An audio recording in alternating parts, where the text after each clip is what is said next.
Hello viewers, আজ আমি এসেছি বগুড়ার সারেকান্দিতে। আর এটা হলো সারেকান্দির কালীতলা ঘাট।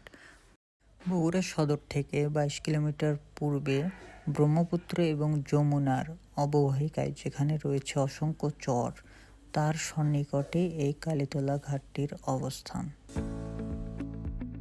যারা ব্যক্তিগত গাড়ি নিয়ে আসবে তাদের ঘাটে প্রবেশের শুরুতেই রয়েছে পার্কিংয়ের ব্যবস্থা।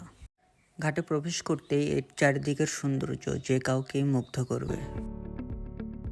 আর ঘাট থেকে দূরে তাকালে মনে হবে নদী এবং আকাশ দুটো একসঙ্গে মিশে গিয়েছে। সারেকান্দির বিভিন্ন চরাঞ্চলের মানুষ বা নদীকে কেন্দ্র করে যারা বিভিন্ন গন্তব্যে যায় তারাই সাধারণত বেশি এই ঘাটটি ব্যবহার করে থাকে।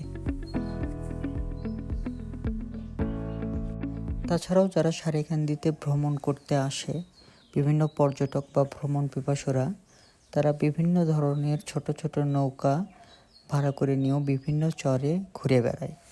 তাদের সুবিধার্থে বিভিন্ন প্রকার স্পিড বোট এবং ছোট ছোট নৌকা ভাড়ার ব্যবস্থা এখানে রয়েছে।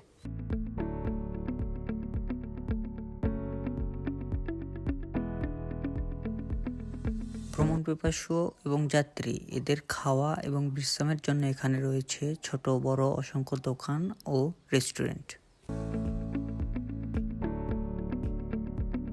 পরিশেষে বলা যায়, ভ্রমণ পিপাসু বা যাত্রী যারা এই ঘাটে আসেন না কেন, সবাইকে এই ঘাটটি তাদের সৌন্দর্য দিয়ে মুগ্ধ করবে।